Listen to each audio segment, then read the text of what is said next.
یہاں نہیں بات کروں گا، اندر چلو اپنے حجرے میں۔ تو امام صاحب کا میرا حجرہ تھا امام مسجد میں، وہاں لے گیا حضرت کو،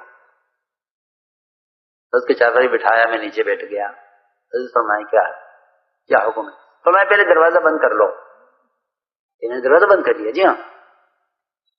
کہ میں نے دروازہ بند کیا تو حضرت نے مجھ سے فرمایا کہ تم نے نماز میں فلاں سورت پڑھی ہے، اس میں فلاں حرف صحیح استعمال تم نے صحیح ادائیگی سے نہیں پڑھا۔ سنو کیا سکتی آپ نے کیا کیا؟ جہاں مسجد سے لائے، حجرے میں لائے، پھر دروازہ بند کیا۔ آپ مجھے وہاں مشورہ بتا دیتے کسی بات۔ تو حضرت نے فرمایا ان امام صاحب سے کہ اگر میں تمہاری غلطی کو ٹوک دیتا تمہارے مقتدیوں کے سامنے تو تمہارے مقتدیوں کے دل سے تمہاری امامت کی عظمت گھٹ جاتی، تو امام ہو ان کے۔ سنو یہ تھی بڑوں کی باتیں، اب ختم ہو گئی یہ باتیں، اب ختم ہو، کیونکہ بڑوں کی صحبت نہیں ہے۔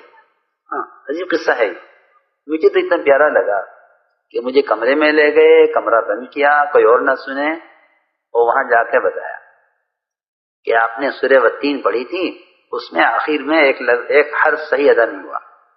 ہاں کہ آپ نے سب کے ساتھ کیوں بتا دیا، وہیں بتا دیتے، اتنی سی بات کہ نہیں یہ سارے آپ کے مقتدی ہیں، آپ ان کے امام ہیں، اگر میں آپ کی غلطی ان کے سامنے کھول دیتا تو ان کے دل سے آپ کی امامت کی، آپ کا مقام گر جاتا ان کے دل میں، اس لیے میں نے سب کے سامنے نہیں بتایا۔ یہ عجیب بات، میں نے عرض کیا کہ اجتماعیت اس سے پیدا ہوتی ہے، اس لیے فرمایا کہ مشورہ تو نماز کی طرح ہے، کہ جس طرح امام کو لقمہ دیا جاتا ہے کہ اس طرح ذمہ دار کو رائے دی جاتی ہے، ڈرتے ہوئے، سوچ کر سمجھ کر، ایسے نہیں کہ امام اٹک گیا لقمہ دے دے کوئی بھی۔ یہ آپ دیکھیں تراویح ہوتی ہے نا رمضان میں، امام بھول جاوے تو لقمہ کون دیتا ہے کہ اس کے چند متعین افراد ہوتے ہیں وہ لقمہ دیتے ہیں، یہ نہیں ہر ایک بولے، ہر ایک نہیں بول سکتا، بہت سوچ سمجھ کے لقمہ دینا پڑتا ہے۔ ہاں ادھر سے چیخ رہا، ادھر سے چیخ رہا، ادھر سے چیخ رہا، ادھر سے چیخ رہا، تو امام کس کا لقمہ لے گا؟ پریشان ہو جائے گا کہ ہاں ایک آدمی رائے دے، وہ خاموش ہو جائے تو دوسرا رائے دے۔ ہاں یہ طریقہ ہوتا ہے لقمہ دینے کا مقتدی کو، امام کو، اور یہ طریقہ ہوتا ہے رائے دینے کا ذمہ دار کو۔ اس لیے کہتے ہیں کہ امام کہ یہ مشورہ نماز کی طرح ہے، کہ یہ سارے ان کے مشورے والے ہیں اور یہ ان کا فیصل ان کا امام ہے، جی ہاں یہ ترتیب ہوتی ہے مشورے کی۔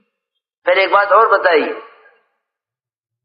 کہ بھی رائے پر اصرار مت کرو کہ نہیں جی امیر صاحب میں تو یہی رائے ہے، ہماری تو یہی رائے ہے، نہیں ایسا مت کرو، کیونکہ جب رائے پر اصرار کرے گا وہ اجتماعیت سے کٹ جائے گا۔ سنو غور سے، اجتماعیت سے کٹ جائے گا رائے پر اصرار کرنے والا، اور کٹ ہی نہیں جائے گا بلکہ اوروں کو بھی کاٹے گا۔ سنو میں تمہیں کچھ کہہ رہا ہوں، تو اعلان کرے گا کہ جی کون میرے ساتھ کون دیں گے۔ سنو حضور اکرم صلی اللہ علیہ وسلم نے احد کے موقع پر مشورہ کیا کہ باہر نکل کر مقابلہ کریں یا مقابلہ کریں یا مدینے میں رہ کر مقابلہ کریں، کیا رائے؟ صحابہ جو بڑے صحابہ تھے مہاجرین، ان کی رائے تھی کہ باہر نکل کے مقابلہ کریں احد کے میدان میں۔ سب سے رائے دی آپ نے، تو بعض کی رائے تھی کہ نہیں مدینے میں رہ کر مقابلہ کریں۔ آپ نے پوچھا عبداللہ بن ابی بن سلول منافقین کا سردار، اسے پوچھا تیری کیا رائے؟ اس نے کہا ہماری رائے تو یہ ہے کہ مدینے میں رہ کر مقابلہ کریں، کیونکہ ہمیشہ مدینے میں رہ کر ایسے موقعوں پر مدینے میں رہ کر مقابلہ کرنے میں کامیابی ہوئی ہے، باہر نہیں نکلیں گے۔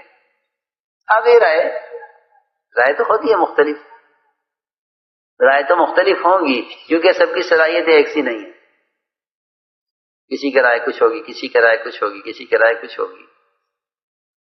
اور فیصلہ ایسی چیز ہے جو سب کی رائے کو ایک کر دیتا ہے اور سب کے دلوں سے رائے کو نکال دیتا ہے۔ جی اب رائے دل میں باقی رہنی چاہیے کہ فیصلے کے بعد دل میں وہ بات لاؤ جس چیز کا فیصلہ ہوا ہے۔ ہمیشہ اصول یاد رکھو، یہ فیصلہ ہو گیا چلو اسے کرو۔ جی ہاں، وشاورہم فی الامر فاذا عزمت، کہ آپ مشورہ کریں سب سے اور جب آپ عزم کر لیں تو اللہ پہ توکل کریں۔ یہ نہیں کہا اذا عزمتم کہ جب تم سب عزم کر لو، کہ نہیں سب کی رائے مختلف ہو سکتی ہیں، فیصلہ تو ایک کا ہوگا، اذا عزمت فتوکل، آپ عزم کر لیں تو پھر اللہ پہ بھروسہ کر کے قدم اٹھائیں۔